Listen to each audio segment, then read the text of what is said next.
Buenos días. No sé, o no se oye, ¿verdad? Ahora ya sí. Buenos días. Bienvenidos al espacio Fundación Telefónica. Soy Joan Cruz, el director de Relaciones Institucionales de esta fundación, y para nosotros es un lujo y un placer contar con ustedes aquí esta mañana. Yo no quiero contarles nada porque creo que no tiene sentido, no han venido a escucharme a mí. En todo caso, se trata simplemente de ser buen anfitrión, decirles que estamos de verdad encantados de que estén aquí, que la temática que van a tratar nos parece de absoluta actualidad y, por tanto, creemos que vale la pena poder tener el placer de estar escuchándoles. Que disfruten de estas instalaciones, de esta casa, que para nosotros es el gran lujo en estos momentos de Fundación Telefónica. Hace como 6 años que estamos con este espacio Fundación Telefónica funcionando, porque han pasado más de 7 millones de personas en este tiempo, en el que cada día tenemos actos, jornadas, actividades, charlas, que hemos intentado que se convierta en el corazón cultural de la compañía y también en la sede de toda nuestra programación artística. Veo aquí a gente muy vinculada al mundo del arte y, por tanto, por favor, no dejéis de visitar, ya que estáis aquí, nuestras exposiciones. En este momento hay 2 exposiciones maravillosas en el edificio, una sobre la cultura nazca de Perú, extraordinaria, fantástica, que nadie debería perderse, y una totalmente distinto, absolutamente tecnológica, de Team Lab, un equipo japonés que yo les recomiendo porque creo que es una de las experiencias más bonitas que se pueden tener. Cuando acaben aquí hoy, por favor, escápense 5 minutitos a verla. En cualquier caso, después de haber acabado esta jornada tan interesante, a la que yo ya no quiero más que dar paso, y por favor, en este caso, a don Julio Martínez Calzón, presidente de la Asociación Territorio Goya. Julio, ahora ya es su tiempo. Muchas gracias y que disfruten la jornada.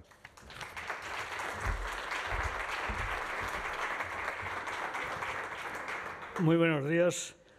Pues mi mayor agradecimiento a todos los presentes, tanto particulares como de pertenecientes a los medios de comunicación, ya que sin estos últimos el mensaje que hoy pretendemos transmitir a la sociedad sería casi imposible. Por el contrario, vuestra aportación hará que la sociedad española conozca todas nuestras ideas de una manera excelente y con prontitud. También y muy en particular deseo resaltar y reconocer de manera muy sincera la generosidad de la Fundación Telefónica por habernos ayudado, brindándonos esta mágica posibilidad de presentar en su sede oficial la nueva iniciativa Territorio Goya. Porque la Fundación Telefónica es, sin duda alguna, el mayor y más dotado amplificador posible en la escena española para un proyecto como el que vamos a presentarles. Y no solo por ello, sino porque de esta manera viene a involucrarse en alguna medida en la aventura que hoy inauguramos, confiando en que ello sea solo el comienzo de una más activa colaboración en los ámbitos en los que su proyección territorial y la de su empresa matriz resultan trascendentes. Territorio Goya es una asociación sin ánimo de lucro constituida hace poco más de un año por un grupo de personas del mundo artístico e intelectual español. Su objetivo primordial es el de contribuir a frenar la despoblación en la comarca de Belchite, en Aragón, planteando, a modo de laboratorio de ideas y proyectos, acciones colaborativas en los ámbitos del arte, la ciencia, la tecnología y la sociedad, entendiendo con claridad que dicho territorio se sitúa plenamente en esa aciaga situación de continua despoblación y pérdida de habitantes, especialmente de jóvenes que se desplazan a las zonas urbanas. Consideramos, y de ahí el nombre de la asociación, al insigne pintor Goya como símbolo inspirador de la misma, no solamente por haber nacido en Fuendetodos, pueblo de la comarca de Belchite, sino porque su figura resulta un referente fundamental por su incansable canto a la paz, denuncia de la guerra y descalificación a través de su arte de la envidia y la ignorancia, que han ceñido tristemente al espíritu español, pero a la vez con una exaltación profunda de la concordia y el raciocinio para erradicar tales afecciones. Su obra y su pensamiento ofrecen una presencia virtual que otorga un intenso acompañamiento al proyecto a través de un penetrante desarrollo simbólico imaginativo. El pueblo viejo de Belchite, sus ruinas, vestigio hoy en día excepcional y paradigmático de la Guerra Civil Española, determinan otra formidable referencia testimonial en asombrosa correspondencia con el pensar de Goya, para apelar a la paz en el mundo de manera insuperable. Pretendemos, sin desdeñar en modo alguno las eventuales aportaciones de las administraciones aragonesa y española, convocar a todas las personas, especialmente, como es lógico, a las aragonesas, pero no exclusivamente, que por su estatus socioeconómico puedan aportar su interés y como mecenas contribuir económicamente a comprometerse en esta acción en favor del resurgimiento comarcal del campo de Belchite, a través iniciáticamente de la idea de impulsar de la manera más activa posible a que la villa de Fuendetodos pueda, en un tiempo más bien corto, llegar a ser comparable con el Stratford upon Avon de William Shakespeare en Inglaterra, o al Eisenach de Juan Sebastián Bach en Alemania, o el más próximo a nosotros, Figueras de Salvador Dalí en España. Resulta verdaderamente indigno que la figura de Goya, universalmente aclamada, elogiada y ensalzada por la belleza, profundidad y trascendencia de su obra y de su pensamiento, no tenga sino un sencillísimo museo en el lugar en donde nació, y como máximo honor, entre interrogaciones, que dé nombre a un premio cinematográfico. Por ello, no como caridad o como limosna o como gesto forzado, sino con profunda convicción y dádiva de reconocimiento, deseamos apelar a cuantas personas puedan ayudar a cristalizar esta idea, a que la apoyen al máximo posible, en la consideración y creencia de que su aportación, a la par que dignificaría la presencia fuerte y atractiva de esa formidable figura de nuestra cultura, con mayúscula, contribuiría a un activo resurgir paralelo del territorio aledaño a su villa natal y tal vez más allá del mismo.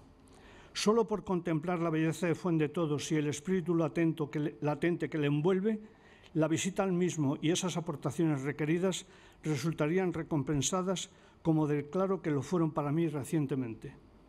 Se cuenta para ello con la estructura, con el esqueleto resistente inconcluso de un importante edificio destinado a museo que no fue continuado a causa de la pasada crisis y que, apropiadamente cerrado y acondicionado en sucesivas y modestas etapas, podría convertirse a no muy largo plazo en un importante centro museístico, aún inexistente, del trabajo goyesco, donde se centralizaría en el futuro la investigación, la difusión, la atención activa del pensamiento y la obra del pintor. Se poseen algunos materiales e ideas fuertes para ese centro. Cerca de 3.000 originales de obras de grabado, serigrafía y litografía, es decir, obra gráfica de muchos artistas españoles que, al trabajar en los talleres artísticos que se realizaron en el pasado, donaron obras realizadas al pequeño museo actual y que están provisionalmente guardadas sin su posible y adecuada exhibición. Disposición de 2 o 3 grandes pantallas que en muy alta resolución permitieran visualizar de manera excepcional e intensamente la totalidad de la amplia obra de Goya, imposible de poderla visitar en la realidad ni por asomo, debido a la enorme dispersión de la misma en el mundo.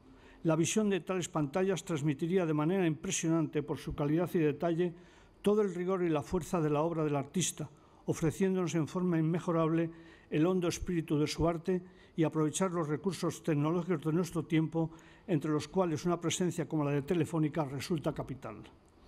Un centro documental que llegará a ser referente para los investigadores goyescos de todo el mundo. Un territorio próximo con una magia impresionante y con lugares inesperados que en todo momento, posiblemente de manera no casual, parecen relacionarse íntimamente con el espíritu fuerte y tremendo de la obra de Goya, y en especial el pueblo viejo de Belchite como extraordinario proyecto de memoria y arquitectura. Todo ello vinculado con ideas acerca de intervenciones artísticas en el paisaje, como land art, colaboración memorística y tradicional de los habitantes de la zona, etcétera, etcétera.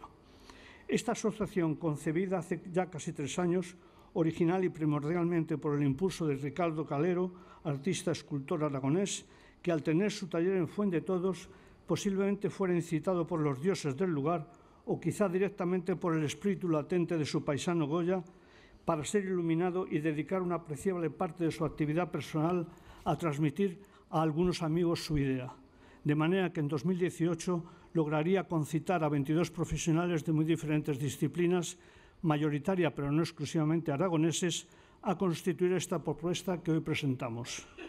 Con la gran colaboración de Teresa Luesma y José Luis Melendo, de las administraciones culturales turolense y zaragozana respectivamente, pero básicamente colaborando en sus tiempos libres, con la magnífica y necesaria gestión de Rosina Gómez Baeza y Lucía Ibarra y la inestimable colaboración de los alcaldes de Belchite y Fuendetodos, la asociación quedó constituida para tratar de dirigirse a partir de ahora hacia los objetivos antes descritos. No quisiera dejar de mencionar 2 ideas fuerza que se pretende que nutran e impulsen el proyecto. Resulta cada vez más necesario tender puentes entre los mundos rural y urbano, hacer que estos dos universos se relacionen entre sí de modo creciente es realmente importante, ya que ambos se requieren por sus contrapuestas carencias y posesiones. Naturaleza y humanidad propias del ámbito rural, cultura y tecnología inteligente activamente desarrolladas en el urbano. Las sinergias y las capacidades trenzadas de estos dos ámbitos constituirían, sin duda alguna, una entidad potencialmente mucho más elevada que la simple suma de sus posibilidades separadas.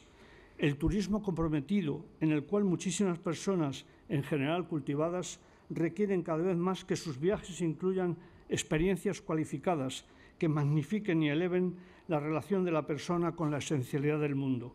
Este tipo de centros y lugares, tales como Belchite y su pueblo viejo, Fuendetodos con sus recursos antes señalados y otras localidades y lugares cercanos de la comarca, con sus testimonios romanos, medievales, barrocos, etc., muy poco conocidos, pueden ofrecer todo ese bagaje de manera excepcional, dando lugar a la creación de toda una gama de actividades de restauración, artesanía, cultura, etc., en la zona. No puedo extenderme más en otras múltiples ideas en germen relativas a la dinamización de las economías y modelos estructurales activos, tales como la gestión de nuevos sistemas e instalaciones, sostenibilidad, implicación ciudadana, smart towns and villages, startups o empresas emergentes e incipientes, etc. Pero todo ello ha de ser fuente y consideración de situaciones que a no muy largo plazo pueden revertir en potencialidades capaces de impulsar esta y otras comarcas. Ha sido una enorme casualidad que en estos días previos se hayan suscitado y manifestado unas enormes reclamaciones populares acerca precisamente de las circunstancias de la despoblación y de los recursos decrecientes de numerosos territorios y lugares de España. El proyecto Territorio Goya no es en absoluto político, sino que ha sido concebido como una línea precisa y particular para intentar resolver esas tremendas deficiencias de la sociedad actual pro-urbana, desde una propuesta que ha partido exclusivamente de la iniciativa civil privada. Línea que podrá ser o no integrada dentro del conjunto de otras muchas formas posibles de actuación, a igual o mayor nivel y con otros o similares objetivos. Lo que sí me gustaría poner de manifiesto finalmente son algunos términos que en Territorio Goya consideramos de vital importancia. Existen profundos recursos en la industria y la técnica de la sociedad urbana que podrían ser intensamente beneficiosos para la tierra y los lugares rurales y viceversa, apoyando para que el abandono no se produzca mediante el trabajo a distancia, más económico y colaborativo en esta relación tipo de ideas, a través de las potentes comunicaciones actuales, en las que nuevamente la gran importancia de Telefónica en este apartado es manifiesta. Sostener las cualidades fundamentales de ambos medios, remarcar sus valores e impulsarlos, generar inquietudes, crear amistades campo-ciudad resulta trascendente, vivificar e interactuar, trabajar en el binomio contaminación versus pureza, no solo del aire, sino del espíritu de las personas de ambos mundos. Ir hacia una idea de organismo más allá de la mera sociedad actual nuestra. Como la célula del pie no es en nuestro organismo menos importante que la neurona, y todos lo sabemos cuando nos ocurre un percance local, cómo el resto del organismo se concentra y desvive en auxiliar y curar la zona dañada. Por ello, cada persona, por humilde que sea su trabajo, debe ser radicalmente alabada en el correcto cumplimiento del mismo, porque es tanto o más necesario que el ilustre o el superior. Todos somos imprescindibles y cada vez más deberíamos tener esto como algo fundamental que a través de esa relación campo-ciudad puede percibirse muy agudamente. Muchísimas gracias por su atención a toda esta exposición.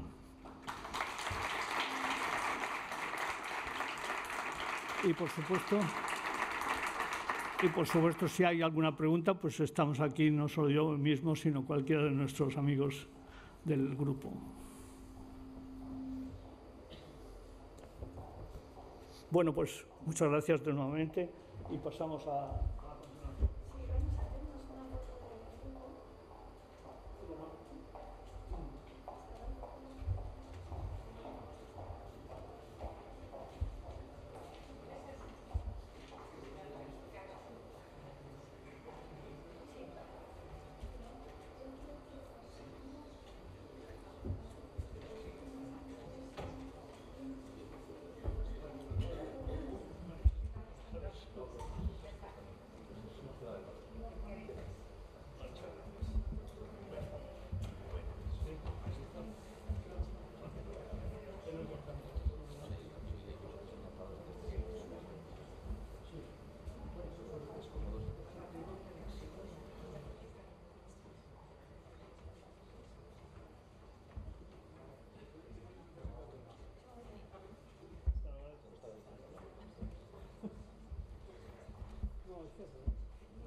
Buenos días, soy Lucía Ibarra, miembro de la Asociación Territorio Goya.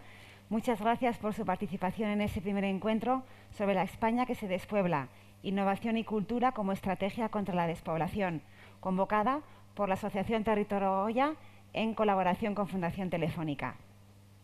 El objetivo de esta jornada es propiciar la reflexión y el debate entre profesionales, representantes de entidades públicas y privadas, así como público interesado, para avanzar en la lucha contra la despoblación y el declive de amplias zonas del territorio español, entre ellas la comarca Campo de Belchite en Aragón, cuna de Goya, el Gran Genio de Fuendetodos. Salvaguardar la cultura del mundo rural preocupa en actualidad a nuestra sociedad y surgen foros y plataformas que buscan soluciones, como vimos en la manifestación del pasado domingo en Madrid. Hay cifras que hablan por sí solas. Según el comisionado del Gobierno frente al reto demográfico, el 30% del territorio concentra el 90% de la población y casi el 62% de los municipios han perdido vecinos entre 2001 y 2017. Hay ya estrategias para hacer frente a la despoblación, que incluyen medidas como el desarrollo de ayudas al emprendimiento o la extensión de la banda ancha. A partir de este primer encuentro, Territorio Goya seguirá avanzando en la creación de una red de apoyo que estudie las oportunidades existentes para conseguir la revitalización de la tierra de Goya, en estrecha relación con otras regiones e iniciativas diversas enfocadas siempre a paliar los efectos lesivos de la despoblación. En el panel de esta mañana contaremos con la participación de profesionales y docentes de gran prestigio, que nos hablarán sobre visiones contrastadas, claves para el desarrollo territorial. Empezaremos escuchando a José Manuel Matilla, jefe de conservación de dibujos y estampas del Museo del Prado, quien hará una presentación sobre la figura de Goya, como humanista, pensador y fuente de inspiración para esta asociación. Seguidamente, los profesores Luis Antonio Sáez y Javier Esparcia compartirán con nosotros sus visiones más analíticas, las causas y efectos de la despoblación en España. Sus presentaciones durarán en torno a unos 20 minutos y al final los panelistas subirán para intercambiar opiniones y escuchar preguntas y propuestas del público.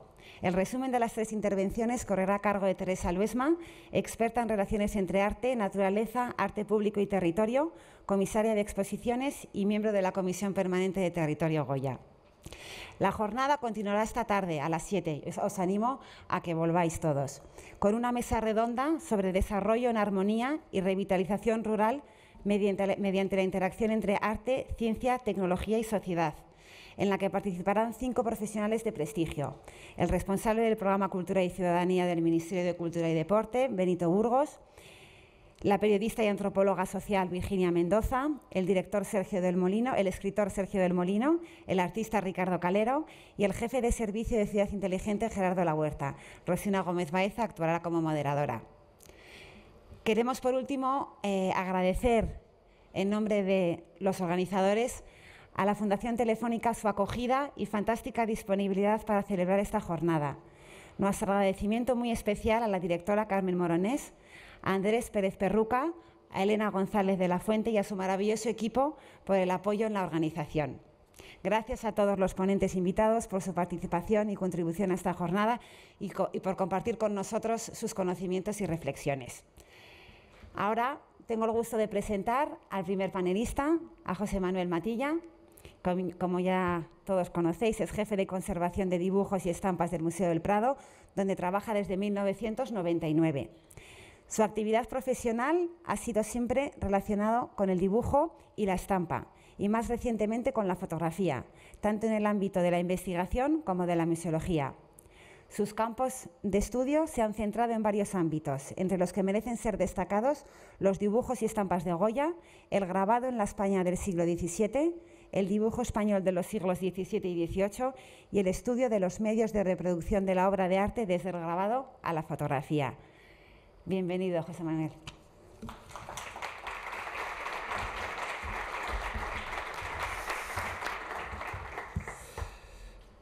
Muchas gracias, Lucía, por tus palabras y a los organizadores por la invitación.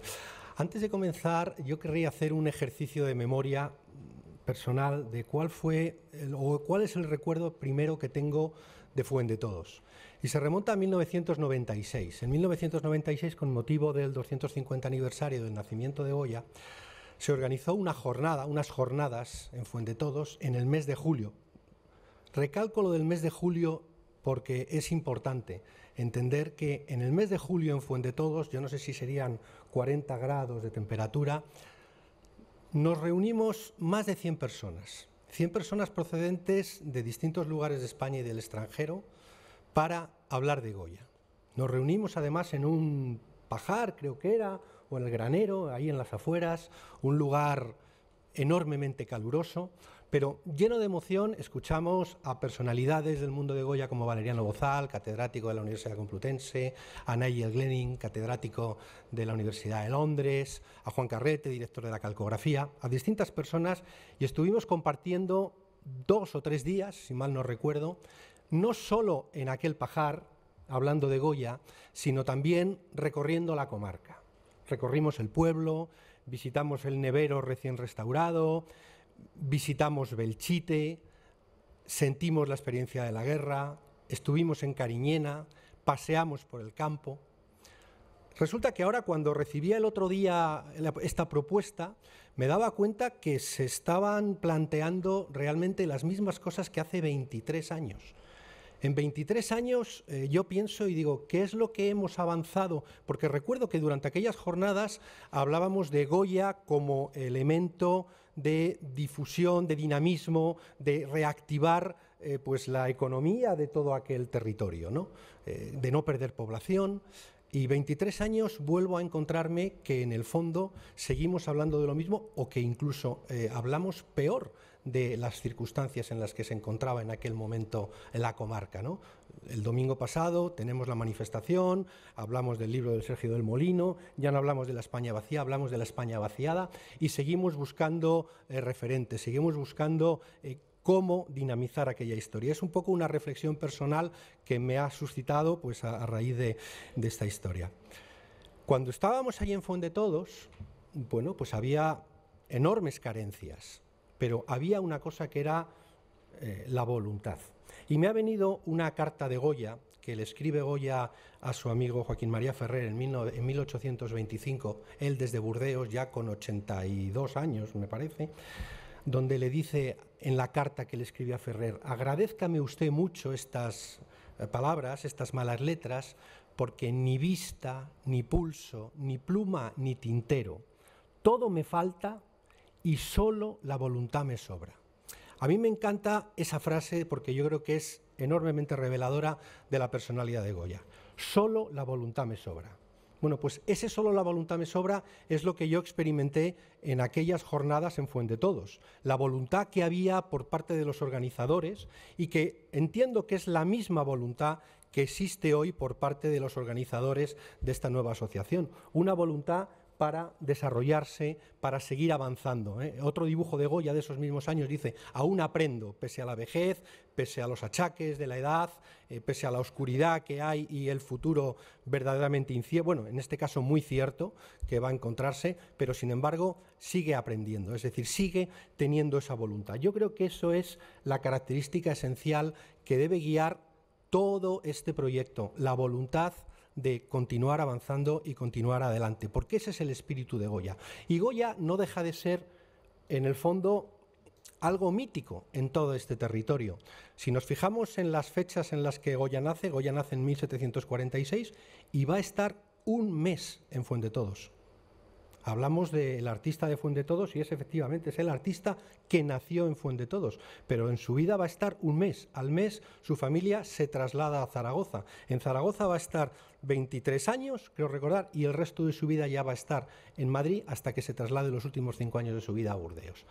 Quiere decirse esto que en el fondo Fuendetodos es un mito, y un mito no tiene por qué ser una mentira, puede ser algo que desarrolle una idea, ¿no? Y en este caso todos conocemos que Goya ha nacido en Fuendetodos, y yo pregunto cuántos artistas conocemos su lugar de nacimiento, pues vamos a decir que Picasso nace en Málaga, que Velázquez nace en Sevilla, y a partir de ahí ya vamos a encontrarnos dificultades para recordar. Sin embargo, todos sabemos que Goya nace en Fuendetodos, todo el mundo. De hecho, cuando no queremos repetir Goya, decimos el artista aragonés y acabamos diciendo el artista de Fuendetodos, cosa que nos parecería inexplicable en otros casos. Sin embargo, aquí lo decimos. ¿Por qué? Porque siempre ha habido la voluntad de generar un punto de cultura, de irradiación de la obra de Goya desde Fuendetodos, desde su casa natal, que no es más que su casa natal, con algo mítico también, que es lo que queda de esa casa natal. Estaba la casa natal allí y realmente, bueno, ha habido dudas al respecto. Al mismo tiempo, ha habido dudas de si todas las pinturas que hay en algunas de las poblaciones alrededor, en las últimas investigaciones, empiezan a plantearse si todas esas pinturas son de Goya o no. Bueno, lo veremos en un futuro cuando se publiquen esas investigaciones. Pero lo cierto es que Goya es de Fuendetodos y que en Fuendetodos hay un núcleo de irradiación de su obra. ¿Qué es lo que hace singular la obra de Goya para que todos estemos pensando en Goya y que necesitemos a Goya para desarrollar algo? Si miramos en las bibliografías que aparecen y las exposiciones que se organizan anualmente, nos daremos cuenta que quizás sea por encima incluso de Picasso, a lo mejor el artista más expuesto y más publicado. Todo el mundo quiere a Goya. Nosotros en el Museo del Prado constantemente recibimos solicitudes de préstamos. Quieren a Goya, quieren a Goya. ¿Por qué queremos a Goya? ¿Por qué Goya tiene esa posibilidad? Pues aquí se ha mencionado antes la palabra universal. ¿Universal en qué sentido? ¿En el sentido de que le conoce todo el mundo o que realmente Goya lo que está haciendo es captar la esencia del ser humano y por eso es universal, que es una de las acepciones de la palabra? Goya es universal porque nos va a hablar de nosotros mismos. Goya no es un artista, primero no es un filósofo, ni tampoco es un periodista, como se ha querido hacer en algunos casos. Se dice Goya cronista, ni muchísimo menos es un cronista. Goya trasciende esa realidad. No es un periodista que nos va a ilustrar la situación, la condición social de la España de comienzos del siglo XIX. No es un cronista de la guerra de la independencia. Trasciende esa idea de cronista para convertirse en alguien universal y que nos va a hablar de la esencia del ser humano. Y por eso es importante Francisco de Goya. Yo creo que esa es lo más importante de todo, que es un artista que trasciende el tiempo. No es del siglo XVIII, no es del siglo XIX, no es del siglo XX, es de todos los siglos, es del siglo XXI porque nos está hablando de la esencia del ser humano. Y lo va a hacer además de una forma absolutamente personal, a contracorriente, podríamos decir. Aunque es un artista de corte, es el pintor del rey, es un artista cortesano que va a retratar a los personajes más importantes de la España de su tiempo. Luego va a tener otra actividad, una actividad desarrollada por propia voluntad. Lo que va a hacer Goya a través del grabado, lo que va a hacer a través de los dibujos, es por propia voluntad, nadie se lo está pidiendo. Es su necesidad de expresarse. Y su necesidad de expresarse, insisto, no como cronista, sino como alguien que siente la esencia del ser humano y necesita censurarla, necesita criticarla, necesita exponerla. Hay un dibujo de Goya, de su cuaderno C o álbum C, como se le conoce habitualmente, que dice: no se puede mirar. A veces las imágenes que nos presenta Goya realmente son un verdadero puñetazo que nos va a dar, que daba a todo el mundo. No se puede mirar por la crudeza, por la violencia que manifiesta en esas imágenes. Y sin embargo, no hacemos caso a ese título y lo que hacemos es mirarlo. ¿Mirarlo por qué? Porque nos está hablando de nuestra esencia. ¿Y cuál es la esencia del ser humano? Pues a veces es buena, pero lo que a Goya le interesa es criticar esa esencia del ser humano. Lo va a hacer a través de sus dibujos, que son dibujos privados, dibujos concebidos para sí mismo, pero sobre todo lo va a hacer a través del grabado. A través del grabado va a dar a conocer sus ideas, o lo va a intentar al menos, porque los desastres no los publica, los disparates tampoco, la tauromaquia vende poquísimo y de los caprichos no creo que vendiera mucho más tampoco. Es decir, es algo que va en contracorriente y que precisamente por su espíritu crítico va a molestar a la sociedad de su tiempo. Bueno, he dicho la palabra molestar y yo creo que esa tiene que ser una de las ideas que se trata de transmitir a través de manifestaciones, por ejemplo, como la del domingo. Molestar en el sentido de poner el punto de atención sobre aquello que hay que transformar. Y Goya es lo que va a hacer a través del grabado. No en vano el grabado ha sido una de las líneas de actuación de la política cultural de Fuendetodos. En su museo dedicaron unas salas específicas al grabado porque es lo que Goya hizo para que fuera conocido por todos. ¿De acuerdo? Lo va a hacer a través del grabado. Y esa línea del grabado como elemento de transformación de la sociedad, como elemento de reflexión, yo creo que estuvo muy bien elegida y yo creo que debe seguir siendo una de esas líneas de actuación de la política cultural de Fuendetodos, porque es lo que le puede hacer singular. Los dibujos van a estar siempre guardados, los tenemos en el Museo del Prado, están en colecciones, apenas pueden salir. Las pinturas ocurre exactamente lo mismo, no dejan de ser objetos únicos. Sin embargo, el grabado es múltiple y por su multiplicidad tiene la voluntad de ser un elemento de comunicación, un elemento, en el caso de Goya, de transformación. Y en este sentido, me parece que continuar esa línea de exploración del grabado es un elemento, desde mi punto de vista, fundamental. Y debe ser un elemento crítico. Un elemento crítico. Decimos que Goya es universal, es contemporáneo, porque nos habla de nosotros mismos. ¿Por qué les interesa a los artistas contemporáneos Goya? Y cuando digo artistas, hablo de literatos, hablo de pensadores, hablo de filósofos. A todo el mundo nos interesa, precisamente porque tiene ese sentido crítico que parece que nos demandamos a nosotros mismos, ¿no? No tenemos que ser complacientes, no tenemos que aceptar las cosas. Goya es lo que va a hacer. No aceptar nada, no dar nada por bueno, y lo que va a hacer es censurar esos errores o vicios, como decía en el anuncio de los caprichos, aunque suponga en muchos casos el rechazo. Si miramos la tauromaquia de Goya, que habitualmente ha sido apropiada por los taurinos como un elemento de representación del arte de Goya, nos damos cuenta que Goya no vendió prácticamente nada de la tauromaquia. ¿Por qué? Porque estaba representando un escenario de violencia, consecuencia de la guerra de independencia, un escenario de violencia en el que no hay más que muerte, no la muerte del toro, como hoy podríamos preocuparnos los antitaurinos, sino la muerte del torero, la muerte de los caballos. Es decir, es una escena de representación de guerra. Eso molesta, pero ese elemento de comunicación, ese elemento alternativo, podríamos decir, yo creo que es lo que tiene que caracterizar la obra de Goya. No podemos ser complacientes con la presentación de la obra de Goya. Tenemos que tener ese mismo espíritu crítico que tuvo Goya en su tiempo. Y así nos vamos a encontrar con que escenas como la crítica de la ignorancia, la crítica del maltrato a las mujeres, o de la violencia machista, como podríamos llevar a otros extremos, la crítica a la condición de los hombres mayores y las mujeres, es decir, la preocupación por el estado de los ancianos va a estar presente constantemente en la obra de Goya, la crítica hacia el control ideológico de las masas. Todas estas ideas que hoy nos parecen, yo ya no voy a decir revolucionarias porque ya no lo son, son de sentido común, el preocuparse por estas injusticias de la sociedad, el abuso de los poderosos, nos las encontramos en la obra de Goya, en la obra grabada de Goya además. Y ahí yo creo que tiene que ser el punto, desde una España que se vacía, desde un territorio que ha permanecido olvidado, abandonado, esa reivindicación de Goya no tiene que ser por pura estética, sino que tiene que ser verdaderamente conceptual. Tenemos que entrar al fondo de las ideas que están en Goya, en ese Goya al que unos califican, como digo, de filósofo o de cronista crítico, pero que es un artista, alguien capaz de transformar en imágenes las ideas de todas aquellas injusticias que está viendo a su alrededor. Yo creo que focalizar el estudio de la obra de Goya desde un punto que no es el centro, es decir, no es Madrid, no es el Museo del Prado,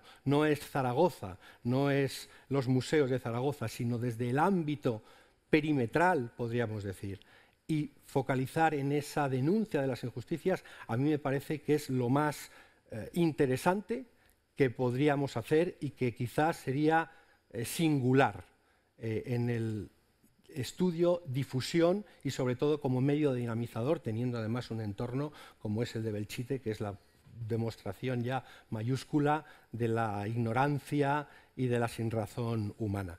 Y con estas ideas termino para cumplir con los 15 minutos que me han dado y luego podremos seguir hablando. Muchísimas gracias.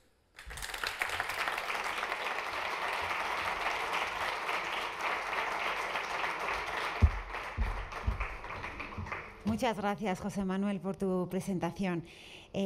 Ahora doy paso a Luis Antonio Sáez, profesor de Economía Aplicada en la Universidad de Zaragoza e investigador asociado del CEDAR, Centro de Estudios sobre Despoblación y Desarrollo de Áreas Rurales. Desde 2016 dirige la Cátedra sobre Despoblación y Creatividad, fruto de un convenio entre dicha universidad y la Diputación Provincial de Zaragoza.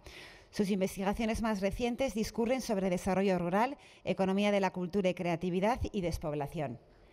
Bienvenido, Luis Antonio. Gracias.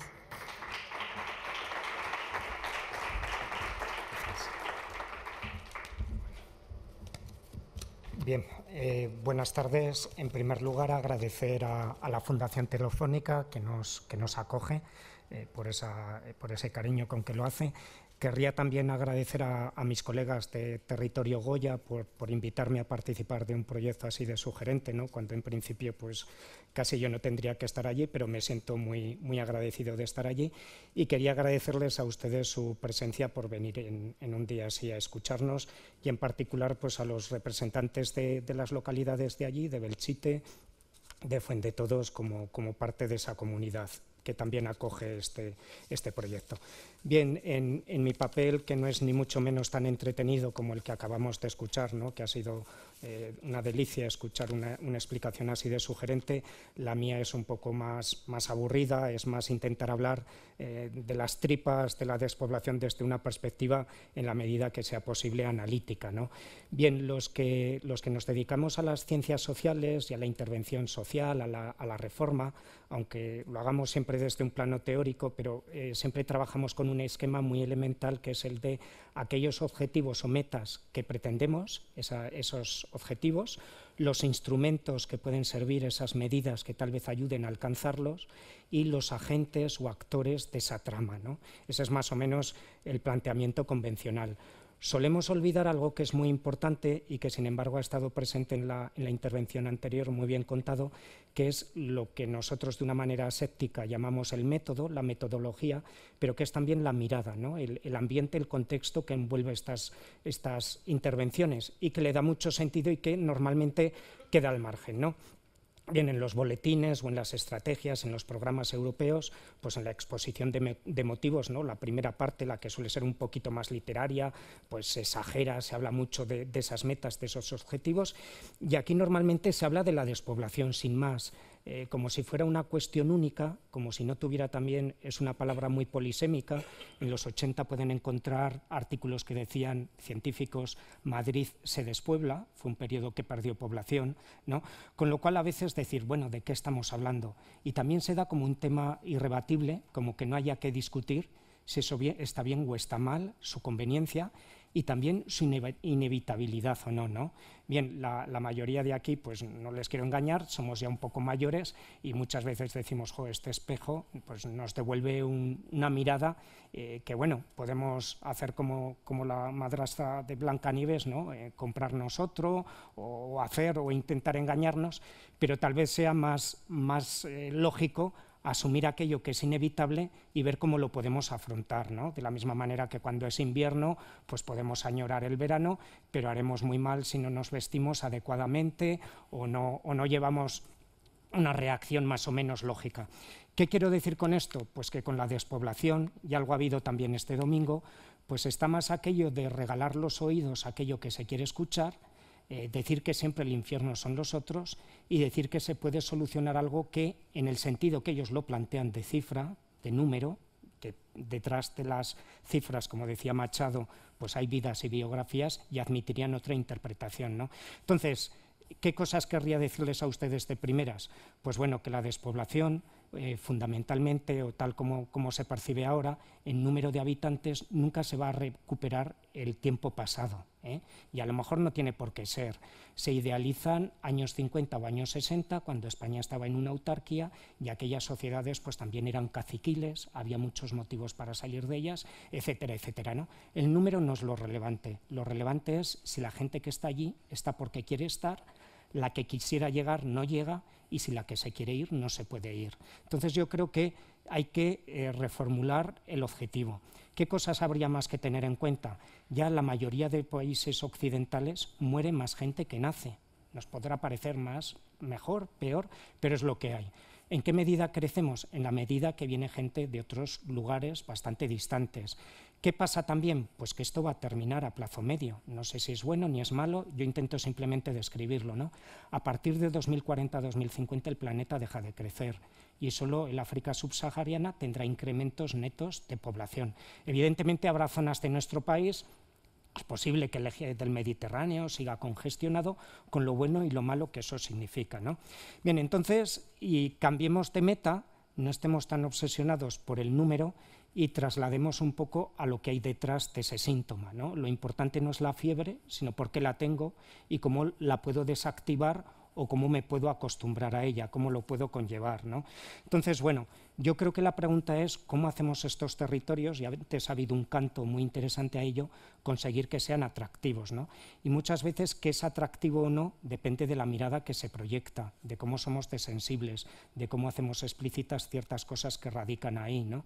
Territorios que fueron los primeros en despoblarse en España fueron los Pirineos, y si ahora ustedes intentan comprar un apartamento o una pardina o aquello más recóndito en el Pirineo, tendrán unos precios casi de nivel de San Sebastián o de Madrid, lo más caro, ¿no? Entonces, bueno, ¿cómo va cambiando la mirada, ¿no? Y de eso querría plantear una serie de cosas, porque el orden de factores sí que es importante. ¿Qué querría contarles de los instrumentos, de las medidas? Bueno, el domingo hubo una recopilación bastante amplia, un menú, y es interesante, ¿no? Evidentemente en la despoblación, que es un poco esa pregunta de ¿por qué quiero vivir aquí?, ¿por qué quiero estar?, pues intervienen muchas cosas, ¿no? Porque en el fondo es casi una pregunta vital, de las más profundas que nos podemos plantear, y a lo mejor cuando estás en una situación crítica sí que puede haber un motivo que te condicione mucho, pero normalmente es el conjunto de ellos, y ese conjunto, para que sea agradable, tiene que tener cierta armonía, estar orquestado. Entonces, bueno, estamos en un momento que parece que estamos en la barra de bar, que a ver quién hace la subasta o quién la tiene mayor o este tipo de cosas, ¿no? Entonces, si tú dices que la rebaja fiscal va a ser de tanto, yo la doblo, ¿no? Si tú vas a conseguir tantos megas, pues yo antes, ¿no? Y está bien, a lo mejor está bien que haya carreteras, pero para que la gente viva donde quiera estar. A veces te cuentan, se hablan con taxistas de pueblo. Antes aquí había 7 tiendas, te lo cuenta gente de pueblecitos de Valladolid. Desde que está la autovía, la gente se va a comprar y han desaparecido esas zapaterías en Sahagún u otro tipo de cosas, ¿no? O los funcionarios de ese sitio ahora van y vienen todos los días y se organizan con autobuses. La cosa está si cada uno está donde quisiera estar. Claro, si lo hace también conscientemente, ¿no? Pero no podemos ser paternalistas ni hacer ingeniería social. Tenemos que convencer eso desde la reflexión, ¿no? Entonces, bueno, ¿qué quería ir? Que otra vez me iba del tema. Con el tema de las medidas, de los instrumentos, pues que hay que tener todos en cuenta, pero lo que hay que tener sobre todo es el cómo hacer la estrategia, con un cierto sentido de equilibrio, de armonía, de intentar los dilemas que hay inevitablemente entre muchas medidas, pues ver cómo tratamos de hacer que las aristas sean lo menos punzantes y que encaje este puzzle entre ellos, ¿no? Que siempre nos quedan piezas sueltas. Y esto es algo que adolece España desde hace décadas, ¿eh? La competencia de ordenación territorial está en los estatutos de autonomía, la mayoría de ellos aprobados entre el 79 y el 83, pero aquí la culpa siempre la tiene el árbitro, ¿no? La culpa la tiene Bruselas, la tiene Madrid, y decir, bueno, tú tienes la competencia, tienes la pelota en tu tejado desde hace 30 y tantos años, ¿no? ¿Qué has hecho? Bueno, ¿qué has hecho? Pues a lo mejor eso, has pretendido siempre tener más dinero, aún se sigue diciendo por algunos que con Hacienda Autonómica se soluciona todo, y cuando se tiene más dinero que ideas, que sucede bastante abundantemente, pues es lo que le pasa a los adolescentes, ¿no? Que se lo gastan en lo que no deben, en esas catedrales en el desierto o en incentivos que a veces son perversos. ¿Qué cosas son importantes? Aparte, todos necesitamos cosas materiales, todos necesitamos carreteras, todos necesitamos hoy en día esa banda ancha, pero necesitamos mucho más esas otras cosas que son fundamentalmente talento y compromiso, esas dos cosas. Y esas cosas son difíciles, son caras sobre todo de queridas y de tardar mucho en alcanzarlas, y son sobre todo invisibles y requieren ese tiempo de maduración largo que en la política, incluso nosotros mismos también, incluso como consumidores, somos a veces más consumidores de espacio que saboreadores de paisaje, como decía antes, entonces que no tenemos paciencia bastante, ¿no? Entonces yo iría sobre todo a ese mundo de lo intangible, Porque en el fondo, si ustedes miran bien, pues Corea del Sur es un país muy pobre, no tiene energía, no tiene nada. ¿Qué es lo que tiene? Talento a partir de un sistema educativo, ¿no? ¿Qué es lo que tienen ciertas sociedades nórdicas que admiramos mucho? Pues un capital social, ¿no? Un sentido de vecindad, de comprometerse con lo público, de esos espacios de convivencia, de valorar aquello que es de todos, ¿no? Entonces ahí es donde se tiene que trabajar y cambiar la mentalidad. Si vemos los grandes cambios recientes, obedecen más a la mirada, a cómo miramos eso, que algo influye, ¿no? A lo mejor para que haya menos machismo, pues la lavadora ha sido esencial, pero sobre todo tiene que ver con un cambio de mentalidad, de lectura, de interpretación, de sensibilidad, ¿no? ¿A dónde iría esto a parar? Pues bueno, la cultura, y este proyecto ahí tiene tanto que ver, la comarca de Belchite, estas tierras de Goya, no van a cambiar por arte de Birli-Birloque en poco tiempo, pero sí que podemos cambiar la sensibilidad de los que están allí como protagonistas, de los que la viven día a día, que sean conscientes del enorme patrimonio que tienen, ¿no? A lo mejor nadie se preocupaba de las aves que hay allí, pero cuando vienen algunos al Planerón, una estepa preciosa, y desde Holanda o Alemania se dan de bruces de ver la riqueza de aves, esa estepa que nos parece tan árida, la riqueza cromática que tiene a lo largo del tiempo, esos paisajes, esos olivos centenarios, pues a lo mejor empiezas a darle valor. Se habla mucho del pueblo viejo y sin duda que es estupendo, era un pueblo mudéjar, de los más bonitos de Aragón, pero, perdón, del pueblo viejo decía, pero el propio pueblo nuevo, si les gusta la arquitectura, cómo se construye con ese estilo neofascista de los años 50, la sociología que está ahí escondida, cómo se organiza, cómo hay un teatro inconcluso, esa toponimia que tienen los lugares, se incorpora también a la historia, a lo patrimonial, y tiene mucho que enseñar también Belchite desde ese otro lugar, ¿no? Ese recorrido, esas tradiciones, ese patrimonio. Entonces, bueno, lo cultural como parte de lo intangible es tal vez la levadura, ¿no? No es el guiso, nadie come de la sal, pero sí que es lo que hace que un territorio, que un lugar, que una persona sea sosa o sea salada, ¿no?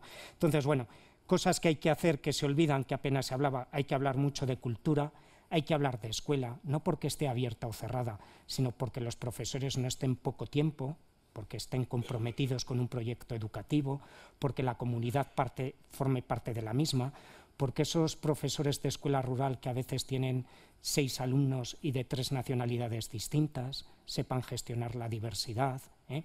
Se habla muy poco en todo esto de repoblación, parece que queremos gente WASP, ¿no? Que vaya ahí al territorio, gente que haga economía circular, todo tiene que ser ecológico y a lo mejor es buena opción, y que todos hagan nueva economía. Y sin embargo, si van por los pueblos de verdad, no por los turistificados, los disneylandizados, se encontrarán a un marroquí que está de pastor, a un rumano que es el albañil y a una latina que lleva el bar del pueblo.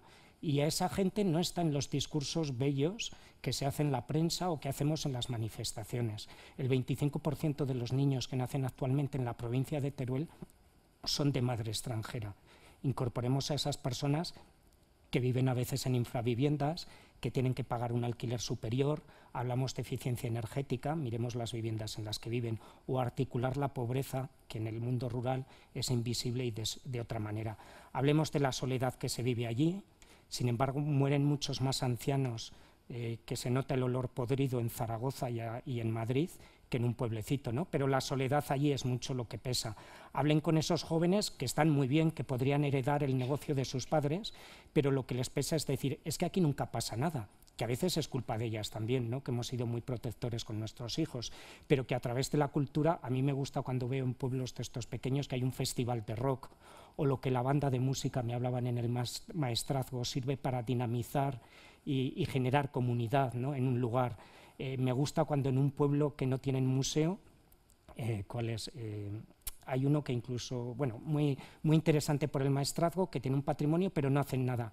Otro al lado es muy feo, pero la bibliotecaria hace una semana de poesía en el lugar, trabaja y les dan puntos con los profesores del instituto a los que leen unos determinados libros, mande quien mande en el ayuntamiento, hay como una comisión paralela que se juntan toda la gente, hay teatralización en la calle, etcétera, etcétera. Y es un pueblo de verdad bastante feo, pero hacen cosas. Entonces todo esto de dinamizar. Es muy importante también la vivienda, que se toca muy poco. Hay que hacer una desamortización de la vivienda como la de Madoz, las manos muertas. Hay que flexibilizar los reglamentos. Muchas veces los reglamentos lo hace gente que no ha salido de la ciudad, y hacer política de vivienda, reglamentos de sanidad, de urbanismo, que se hacen con unos parámetros absurdos. Hay que fomentar eso, el talento, y hay que fomentar también la innovación, que no es tanto hacer patentes ni aviones, pero a veces es renovar lo viejo, que por ahí tenemos mucha cosa. Y ese capital social, que es hacia abajo, de raíces, pero que también es las ramas, el bridging y el bonding, ¿no? Tiene que ser, porque a veces hay también un localismo que puede perder, que todo es esto. Bueno, que no sé si me estoy yendo, también habría que distinguir, romper esa dualidad que es artificial entre pueblo y ciudad. Todos somos híbridos, y como dice Drexler, yo no soy de aquí, tú tampoco, o sea, todos somos de muchos sitios, y no hay que decir tanto dónde tú estás censado, porque seguramente a lo largo del día no está en muchos sitios. A lo largo de la semana también cambias, donde consumes, donde duermes, donde das los abrazos, a lo largo del año también, y a lo largo de tu vida, con lo cual también esto que se dice, que no salgan los jóvenes, y lo normal es que los jóvenes salgan, lo que pasa es que uno vuelva, y no sé, y que tiene que haber de todos, ¿no? Entonces, bueno, los protagonistas son todos, no idealizar, que entre idealizar e idiotizar casi no hay nada, tienen la misma raíz. Hay que eludir el riesgo de gentrificación. A veces hay pueblos que de éxito no pueden vivir los camareros que trabajan en ese pueblo o en esa valle. Cuando se hace innovación social, nos quedamos mucho en la innovación, pero poco en lo social.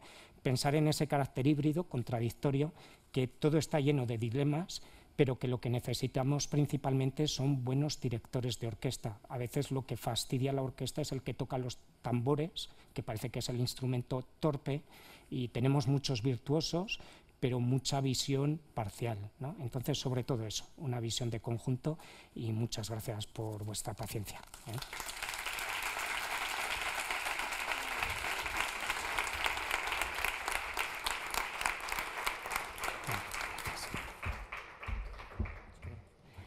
Gracias, Luis Antonio, por una muy bonita presentación.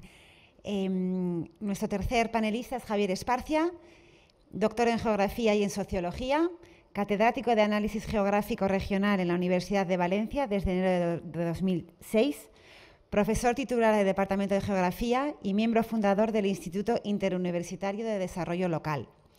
Ha sido gestor del Patrimonio Nacional de I+D+I de Ciencias Sociales, representante español en la European Science Foundation y Social Science Standing Committee y asesor también de la Comisión Europea. Actualmente es presidente de la Comisión E19 de Acreditación del Profesorado Universitario. Es también investigador principal y director del Grupo de Investigación de Desarrollo Rural y Evaluación de Políticas Públicas de la Universidad de Valencia. Bienvenido, Javier.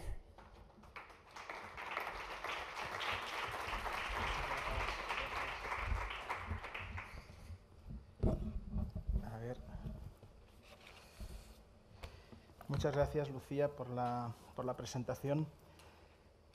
Y bueno, yo casi, la verdad es que estoy muy satisfecho de haber venido a estas cosas. A medida que nos vamos haciendo mayores, a veces dice, uy, no me apetece ir, pero yo aún sigo diciendo que sí a todo, prácticamente a todo, porque siempre se aprende. Y yo estoy disfrutando especialmente el acto desde que he escuchado esta mañana al señor Julio Martínez. Me ha encantado la presentación y creo que estamos en la misma onda y en la línea. Y todas las intervenciones que estoy escuchando creo que van en la línea correcta. Entonces es muy interesante y aleccionador lo que se está planteando aquí, y el que vengáis de un territorio. En el título hay 2 o 3 palabras que yo creo que son claves. Se habla de territorio, se habla de innovación y se habla de estrategia. Y yo voy a hablar en torno a esto, menos de innovación, pero sí que me interesa mucho el concepto de estrategia, me interesa mucho el concepto de territorio, que es el centro de donde yo quiero llegar. Bueno, esto de la despoblación ahora está de moda, o dicen que está de moda. Obviamente está de moda para la clase política, pero creo que no está de moda para los que hace 50 años, por ejemplo, emigramos de las zonas rurales, como fue mi caso y como fue el caso de mi familia y el de muchos de vosotros, probablemente. Pero en cualquier caso, pues bienvenido sea al debate y bienvenido sea esta movilización del domingo. Y todo ello pone de relieve que si apuramos, pues que hay algo, ¿no? Y hasta incluso yo diría que bienvenidos son los políticos que se nos suben a los tractores, aquellos que se ponen con el campo de cebada detrás para que quede bonito. Bueno, si todo esto ayuda a concienciarse de la importancia que tiene esto, pues bienvenido sea, aunque a veces podamos tener la impresión de que es un poco patético. Pero bueno, ahí estamos. Yo creo que la clave de todo esto, y creo que es bienvenido, si contribuye realmente a que la sociedad española interiorice que la verdad que hay una conciencia de crisis en torno a esto. Que estamos en un proceso que es una crisis que las zonas rurales, o muchas de las zonas rurales, la están arrastrando desde hace más de 60 años. Y si esto contribuye además, a partir de las ideas que se van poniendo sobre la mesa y sobre todo medidas inteligentes, como planteaba Luis, a que nuestros territorios rurales sean más resilientes, que es uno de los conceptos que comentábamos antes de empezar aquí. Bueno, hablamos a veces de rural y hay muchas ruralidades. Obviamente aquí nos estamos refiriendo a muchas ruralidades con procesos diferentes, situaciones diferentes. Hay mapas de despoblación y mapas de ruralidad, pero obviamente aquí estamos hablando de un tipo de ruralidad, de unas áreas que están sufriendo desde hace ya varias décadas unos procesos de despoblación muy intensos y a veces se les dice áreas en despoblamiento o áreas en peligro de despoblación, o áreas tal. En fin, nos referimos a este tipo de áreas con una fatídica cifra que a veces suele salir en los medios, que es esto de 12,5 habitantes por kilómetro cuadrado como densidad, que lo puso en su momento la Comisión Europea, y eso es lo que permite que a veces tengas más o menos ayudas. Disculpa. Perdón. Bueno, entonces, estamos hablando de las áreas que están inmersas en un verdadero círculo vicioso de la despoblación y un círculo vicioso que ya lleva demasiados años. Por lo tanto, yo creo que el punto de partida de todo esto, y mi primera premisa fundamental, y quiero plantear varias, es hasta qué punto es necesario que los poderes públicos arbitren medidas para paliar los efectos de este proceso, reduciendo obviamente los desequilibrios territoriales y mejorando la equidad y la justicia social. Obviamente sí, yo creo que en esto coincidimos prácticamente todos. Pero a partir de aquí voy a ser un poco políticamente correcto. ¿Por qué? Porque me planteo una serie de preguntas. La primera pregunta es, ¿y en este contexto podemos frenar o revertir este proceso de despoblación? ¿Se puede frenar o incluso podemos rejuvenecer estas áreas? Bueno, pues sinceramente yo tengo muchas dudas. Hasta diría que desgraciadamente creo que no. Siendo optimistas, únicamente creo que podemos paliar los efectos negativos y que podemos introducir ciertas mejoras en esta equidad, en esta justicia social y territorial que comentábamos antes, y que muchas de estas medidas que hay en marcha pues van en esa dirección. Me pregunto, ¿podemos mantener este tejido de núcleos rurales, este tejido de asentamientos que tenemos en esta España de baja densidad? ¿Podemos recuperar la vitalidad de hace 30, 40, 50 años? ¿Podemos salvar ese tejido de núcleos rurales o núcleos urbanos? Pues, sinceramente, yo creo que no. Y decir lo contrario, como a veces escucho a algunos políticos, o se deduce de lo que dicen muchos políticos, vamos a poner banda ancha en todo el territorio. Oiga, personalmente yo no me lo creo. Y yo creo que el decir que esto es posible, pues es o de ser ingenuos, o de ser ignorantes, o de ser hipócritas y estar mintiendo, o una mezcla de todo ello. Entonces yo creo que no hay que engañar, ni nos tenemos que engañar a nosotros mismos, ni tenemos que engañar a los demás, en línea un poco con lo que he escuchado aquí esta mañana. Creemos, por poner un ejemplo, que esto de poner... Bueno, primero yo tengo dudas de que seamos capaces, o las instituciones públicas sean capaces de poner banda ancha en todo el territorio. Pero incluso aún poniendo y teniendo banda ancha, por poner un pequeño ejemplo, ¿esto va a frenar la despoblación? ¿Va a frenar que gente de un pueblo de 50 habitantes se quiera ir a uno de 5.000 o de 10.000 y tener más servicios, que sus hijos tengan más amigos, más gente en el colegio? Pues sinceramente yo creo que no. Hablamos de población estable. Otra cuestión es la población que viene en los fines de semana o que viene en vacaciones, que eso es otro tema, y que en la estrategia esta que se ha publicado el viernes pasado, que ha aprobado el Gobierno, pues diferencia la población estable por otro lado. Pero de la población estable, no de la población estacional, yo creo que la banda ancha no lo va a solucionar. Y como la banda ancha, otras medidas que se han planteado por ahí. Se habla de Guardia Civil, más Guardia Civil en los cuarteles. Bueno, no sé exactamente cuál es la función. Siempre es bienvenido que haya Guardia Civil en los cuarteles, pero creemos que por poner Guardia Civil esto va a contribuir de forma muy significativa a frenar el proceso de despoblación.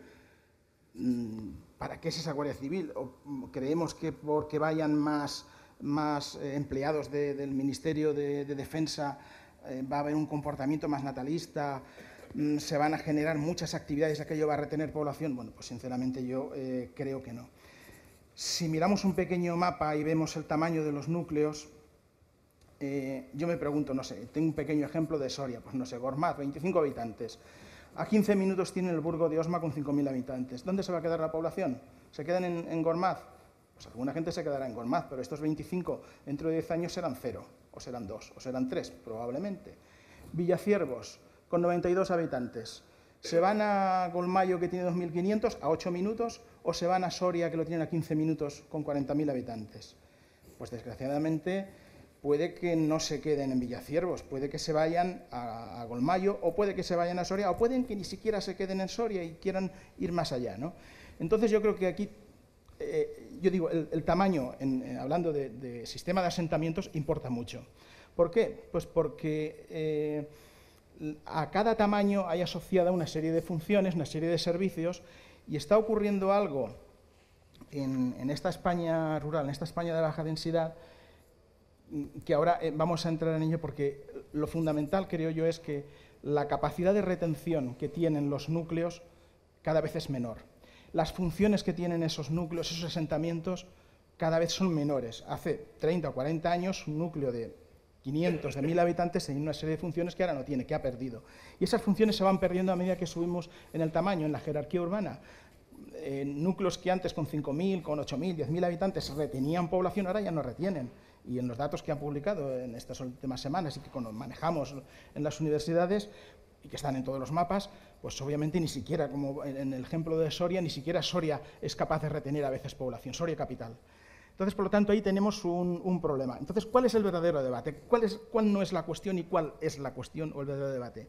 Yo creo que la cuestión, desde el punto de vista de la intervención, que comentaba Luis, no es o no debería de ser un listado de medidas concretas, más o menos concretas, a lo que no se le debería llamar desde el punto de vista de estrategia, y poner dinero para ello. Y hasta él decía, muy acertadamente, a veces sobra dinero y faltan ideas. Lo suscribo al 100% y creo que ese es el verdadero problema. Yo creo que hay que asumir, tenemos que empezar por asumir dos premisas adicionales a la primera que ya he comentado. Por un lado, los servicios y los equipamientos públicos, desde mi punto de vista, no frenan el abandono ni atraen población estable, al menos de forma significativa. Podemos atraer inmigrantes, podemos retener alguna población, pero está demostrado, y bueno, lo estudió entre otros, no sé, un señor que se llamaba Albert Hirschman, cuando hablaba del crecimiento desequilibrado y por dónde había que empezar, y él demostró, no hablando de zonas rurales como estas, pero sí de desarrollo regional, si a esas escalas no ocurre esto de que los servicios y los equipamientos creen actividad ni que retengan población, pues mucho más en estas áreas rurales. Y pongo varios ejemplos. ¿Cuántos de nosotros conocemos polígonos industriales en zonas rurales que están vacíos o semivacíos?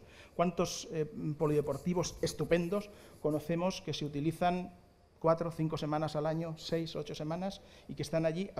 Son equipamientos absolutamente modernos, absolutamente funcionales, y que están prácticamente abandonados. Bueno, pues eso es a lo que conduce el poner dinero sin estrategia y sin ideas. Entonces yo les diría a los responsables públicos, cuidado, poner dinero para equipamientos y servicios públicos, eso no va a frenar el proceso de abandono y no va a atraer población, o no de manera significativa.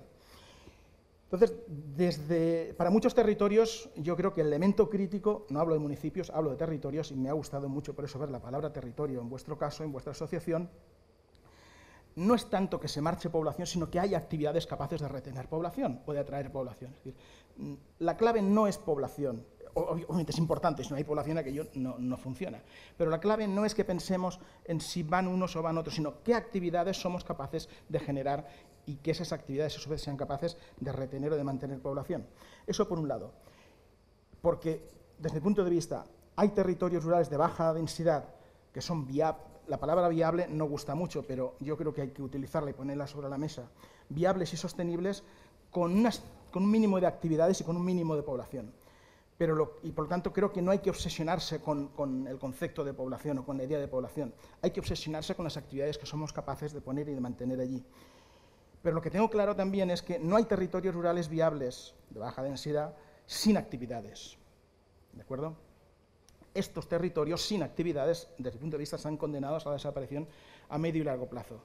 Por lo tanto, yo creo que tenemos que ser muy honestos con nosotros mismos y con nuestros conciudadanos y decir con claridad que, desgraciadamente, no es ni sostenible ni viable todo el sistema de asentamientos que tenemos en la España rural, en la España de baja densidad, y que no todo es salvable. Incluso los datos ponen de relieve, como he comentado antes, que hasta capitales de provincia están perdiendo población. Por lo tanto, hay que tomar decisiones valientes e intentar salvar lo que es salvable en diferentes contextos, obviamente. Y tenemos que imaginar, ser capaces de imaginar y de innovar en la reconfiguración de los territorios de cara a actuaciones que realmente sean viables y que tengan perspectivas de futuro. Y para esto yo creo que vuelvo un poco a la cuestión de tamaño, porque creo que es muy importante. Os voy a hablar muy poco de tamaño, pero sí a la idea de territorio. Antes he comentado que los umbrales importan. Insistir en que es fundamental algo que está ocurriendo. ¿Por qué es importante el tamaño? Pues hay dos cuestiones que se combinan y que juegan en contra de estos territorios. Por un lado tenemos, se ha comentado, cada vez mayor movilidad. Y la mayor movilidad no siempre es para que venga la gente, sino que mi primer trabajo de investigación fue precisamente demostrar que en España la red de infraestructuras, especialmente de comunicaciones viarias, de los años 60 y primeros 70, había servido sobre todo para facilitar la emigración de población. Había una correlación casi exacta entre mejora de infraestructuras en provincias rurales y emigración. Entonces, cuidado, porque no siempre ese proceso puede estar ahí, que es el efecto deseado contrario. ¿Eso facilita la relocalización de población? Hasta cierto umbral, pero la clave es que ese umbral es cada vez más elevado. Es decir, donde puede venir población y donde se rellene población, cada vez está más arriba. Y eso es un verdadero problema.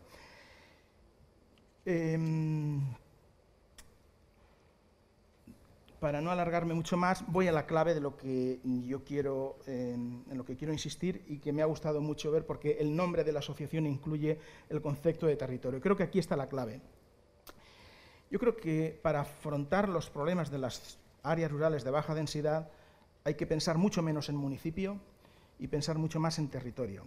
¿En qué consiste esto de pensar en territorio? Bueno, consiste en que el objetivo, insisto, ya no son los municipios rurales viables, no es como objetivo central conseguir tener municipios rurales viables o sostenibles, sino territorios rurales viables. Es decir, eso es un pequeño cambio de perspectiva que alguna gente, especialmente responsables públicos, no lo tienen muy asumido aún. ¿Y cómo se concibe, según parece, la gestión de las medidas contra la despoblación? Pues se concibe a partir de estructuras jerárquicas, Administración General del Estado, gobiernos regionales, diputaciones y municipios, ¿no? De arriba abajo. Bueno, pues pensar en territorio implica cambiar un poco esa perspectiva y pensar en las relaciones funcionales. El señor Julio Martínez hablaba del urbano y el rural. Yo creo que es fundamental y esa es una clave de todo esto. Las relaciones funcionales entre áreas rurales, áreas urbanas, pero también entre muchas áreas rurales y entre estos municipios de diferente tamaño. Entonces, la clave es definir cuál es el territorio con vínculos económicos, con vínculos sociales, con vínculos geográficos, con vínculos históricos. Y ese es el territorio de actuación. Y a partir de ahí no nos interesa tanto el municipio como ese territorio. Ese es el territorio que se la juega, pensando comunidad. ¿Y cuáles son las funciones que tienen diferentes núcleos? ¿Y cuáles son las potencialidades? ¿Qué complementariedades pueden haber dentro de ese territorio y desde ese territorio con áreas externas, como puede ser la capital provincial? ¿Dónde y cómo y en qué intervienen las políticas públicas? ¿Dónde hay que dirigirlas? ¿A través de qué estructuras han de gestionarse esas políticas públicas, las medidas de apoyo? ¿A través de las diputaciones, a través de los ayuntamientos, a través de la participación de entidades sociales como la vuestra? ¿Y con qué instrumentos? A partir de un programa de medidas desde los gobiernos central y regional, desde arriba abajo hasta que llegan a los municipios, o a partir de estrategias territoriales. Y yo creo que la clave son las estrategias territoriales, es decir, pensar mucho más en territorio. Parece una pequeña tontería esto que estoy diciendo, pero los políticos no lo entienden y sinceramente creo que con medidas de arriba abajo vamos a tirar la mitad o más del dinero que se va a invertir. Y me duele porque aparentemente es algo tan sencillo que no lo acaban de entender. Sé que es más fácil decirlo que hacerlo, pero tenemos experiencia ya de varias décadas de pensar en territorio, de trabajar en territorio. El territorio implica reconfigurar los mecanismos de toma de decisiones, es decir, es pasar del buen gobierno a la gobernanza territorial. el papel, y aquí yo creo que vosotros tenéis un protagonismo social, al papel absolutamente estratégico y fundamental, y creo que absolutamente necesario también, que tiene la sociedad civil. Y vuestra asociación es un ejemplo de esto.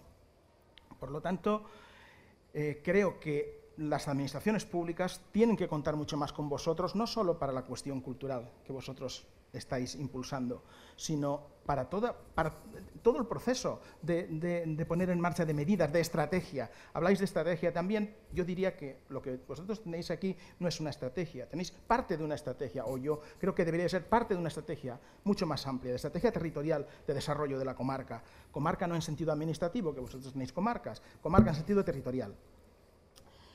Tenemos experiencia ya de 25, casi 30 años con los programas LEADER, de trabajo conjunto de actores públicos, actores privados, desde una escala horizontal de comunicación, de interacción. Se ha aprendido mucho, en algunos casos no ha funcionado muy bien, en otros ha funcionado un poco mejor, pero ha habido un proceso de aprendizaje, de cooperación de actores locales, y yo creo que eso hay que aprovecharlo. Se ha aprendido a diseñar estrategias territoriales. Estos partenariados público-privados tienen una legitimidad total. Yo a veces he escuchado a algunos políticos que esto tiene que ser desde el gobierno regional y las diputaciones y los municipios, porque los actores sociales y los actores privados en esos ámbitos no tienen legitimidad social porque no han sido elegidos. Y yo, pues, perdonad, no me río porque es la cosa muy seria, pero no estoy en absoluto de acuerdo. Creo que los actores sociales y asociaciones como la vuestra tienen total y absoluta legitimidad para hablar de procesos de desarrollo en vuestro territorio. Y probablemente mejor que vosotros nadie lo sabrá hacer. Y hay experiencia también de ejecución de estrategia, no solo de diseñar y de plantear cosas, de plantear ideas, sino de hacerlo. Y hay equipos técnicos experimentados que saben hacer esto y que lo saben hacer muy bien. Por lo tanto, ¿por qué insisto yo tanto en el territorio? Pues por una cuestión muy sencilla y resumo. Porque solo hay dos grandes métodos de intervención en el territorio. Los programas clásicos, típicos, yo diría que hasta tópicos, de arriba abajo, filtrado desde el gobierno central, regionales, diputaciones, municipios, que, insisto, tiene muchas posibilidades de no conseguir los efectos esperados y al menos, por no ser muy duro con la expresión, de ser poco eficaces, por no hablar de fracaso. Y esto se contrapone a otro enfoque que en la Unión Europea está demostrado que es muy eficaz y muy eficiente, que son las estrategias territoriales. Es decir, confiar en los territorios, confiar en los habitantes, confiar en el entramado de actores públicos, de actores privados, actores sociales, porque son territorios inteligentes, mucho más de lo que pensamos. Por lo tanto, yo creo que esa es la clave. Y tenemos algunos ejemplos por ahí. Hay un ejemplo tan defendido como denostado como es esto de los Highlands escoceses, pero bueno, voy a decir dos otras cosas que yo creo que son positivas, no estoy trasladando la casuística, pero ¿qué es esto de los Highlands escoceses? ¿En qué consiste y por qué se habla de este ejemplo? Pues es la combinación de 4 aspectos que son importantes y que vosotros tenéis, y creo que es bueno. Territorialización, trabajar con perspectiva territorial, equipos técnicos muy potentes y experimentados, una estrategia territorial diseñada por los actores, es decir, no es que desde arriba me hacen un menú de medidas y luego eso llega a los ayuntamientos y allí vamos presentando las solicitudes para pequeños negocios y demás. Eso puede ser útil, pero es aislado. Y eso tiene que estar coordinado y dentro de una estrategia territorial. Y luego una programación a largo plazo, que es lo que algunos llaman el necesario pacto de Estado, que no sé si seremos capaces de hacerlo algún día. Es decir, que no se trabaja con 4 años. Con 4 años no hacemos nada y con una estrategia o unas directrices de 4 años es como si no hiciésemos nada. Con lo cual, o hacemos una verdadera estrategia o un programa que nos permita pensar a 15, 20 años, con compromiso de los políticos, con compromiso firmado y sin posibilidad de que eso se paralice, o realmente eso no es. Bueno, pues eso es un poco por lo que se habla a veces de los Highlands escoceses. Ese es el éxito. La situación obviamente es diferente. Aquí tenemos la estrategia nacional que se aprobó este viernes pasado, contra el reto demográfico, con 3 líneas de acción que no vamos a discutir ahora, para donde afrontar la despoblación, los desequilibrios en la pirámide de población, el envejecimiento y gestionar los efectos de la población flotante. Bueno, yo creo que, y con todo esto, a partir de ahí sale una serie de líneas, de sublíneas de acción y medidas. A mí creo que está bien que se hagan estas cosas, es el primer intento probablemente un poco serio en los últimos decenios casi, pero el miedo que me da es que no se cuenten con los territorios, que de nuevo se haga, como decía Luis, se diseñen las cosas desde fuera sin saber qué es lo que allí ocurre y sin contar con la gente, sin contar con la inteligencia territorial. Hay otros ejemplos también de medidas políticas, como las inversiones territoriales integradas, y en España tenemos un ejemplo que yo creo que vale la pena estudiar, como es la de Castilla-La Mancha. En el 2016 puso en marcha un programa de medidas, y algo positivo que yo vi ahí es que empezaron diciendo, no, esto no solo lo podemos hacer desde arriba con un paquete de medidas, sino primero tenemos que territorializar, y han territorializado. Y al menos eso es muy positivo. Tienen diferentes vectores, lo que ellos llaman vectores de desarrollo, la digitalización, fomento de la actividad económica, aprovechar recursos disponibles, etc. En Aragón tenéis la directriz esta especial de la política demográfica y contra la despoblación, que os voy a contar que no sepamos. En mi comunidad, en la Comunidad Valenciana, hace unos 8 o 10 días se ha aprobado una medida que va a llegar hasta un máximo de 240 millones orientada a luchar contra la despoblación, pero luego empiezas a leer el decreto ley, te habla, pues sostenibilidad financiera de las entidades locales. Pues yo creo que sostenibilidad financiera y saneamiento de las entidades locales, garantizar servicios públicos. Bueno, pues no sé si va a luchar contra la despoblación. Y para acabar, la reflexión final, yo creo que hay que avanzar hacia territorios inteligentes, que ya lo están, y resilientes. Y esto solo se puede hacer, desde mi punto de vista absolutamente modesto, a partir de un punto de partida que es la conciencia de crisis que ya tenemos en los territorios, pero que no tienen tanto no se tiene tanto desde la sociedad, pero vosotros la tenéis y la padecéis desde hace muchas décadas, y la manifestación del domingo es un claro ejemplo, y luego tener en cuenta que hay una serie de instrumentos que son fundamentales. Los partenariados públicos, privados y sociedad civil, es decir, hablar de gobernanza territorial, sois vosotros los que tenéis que diseñar, sois vosotros los que tenéis que ejecutar, y los demás, desde arriba, son los que os tienen que poner los medios. ¿Y cómo tenéis que hacerlo? Con estrategias territoriales, definir el papel de los diferentes núcleos, del sistema de núcleos, qué actividades son estratégicas, qué colectivos, qué ámbitos territoriales son los prioritarios, cuáles son las complementariedades, cuáles son los efectos multiplicadores, y contar con una buena red de equipos técnicos que habitualmente, en prácticamente muchas o la mayor parte de las zonas rurales ya los tenemos, al menos con experiencia desde los programas LEADER. Por lo tanto, yo creo que aquí no sé si hay responsables públicos, no de los de arriba, son responsables públicos locales, pero la situación es diferente, pero a los que han aprobado la estrategia y quieren aplicar esto que se le llama estrategia, yo creo que es muy loable que por fin se acuerden de los excluidos del mundo rural y que hayan pensado en un tiempo casi récord en medidas para intervenir y frenar este proceso. Pero yo les diría, no les digan a los habitantes rurales si tienen que rehabilitar cuarteles de la Guardia Civil, no les digan si tienen que darles un determinado uso, dejen que sean ellos los que decidan qué es lo que quieren hacer con esos edificios que están ahí subutilizados. No les digan que tienen que rehabilitar las viviendas rurales, sino denles la responsabilidad de que planteen qué es lo que necesitan y para qué, y ayúdenles financiando para conseguirlo. No les den créditos, que hay una línea de créditos en la estrategia, sino diseñen y apliquen un sistema fiscal que favorezca el emprendimiento individual y colectivo. Y no diseñen medidas para vincular a los funcionarios a residir en los municipios, eso de los 100 euros más o no sé cuántos euros más para que se queden allí, sino que ayuden a que cada unidad territorial, que cada territorio haya un sistema de núcleos con cabeceras comarcales que permita retener población y permita que ese maestro que no está dispuesto a quedarse en el pueblo de 50 o de 100 habitantes, sí que tenga 15 minutos, como tienen derecho él y todas las familias de ese pueblo de 50 habitantes, a vivir en una zona próxima y a tener más servicios, porque todos lo queremos. Por lo tanto, el sistema de núcleos, con esas cabeceras comarcales o con núcleos intermedios, con ese nivel de servicios, ahí es donde yo creo que cada territorio tiene que decidir cuáles son y dónde hay que concentrar esos esfuerzos. En definitiva, creo que la responsabilidad de los gobiernos es apoyar, permitir que los territorios hablen, permitir que los territorios se organicen, que los territorios decidan qué es lo que quieren hacer y cómo quieren hacerlo. Es decir, es confiar más en la inteligencia de los territorios rurales de nuestro país y darles los medios para que sean ellos, que seáis vosotros, por tanto, los que diseñéis y apliquéis vuestras propias estrategias. Muchas gracias.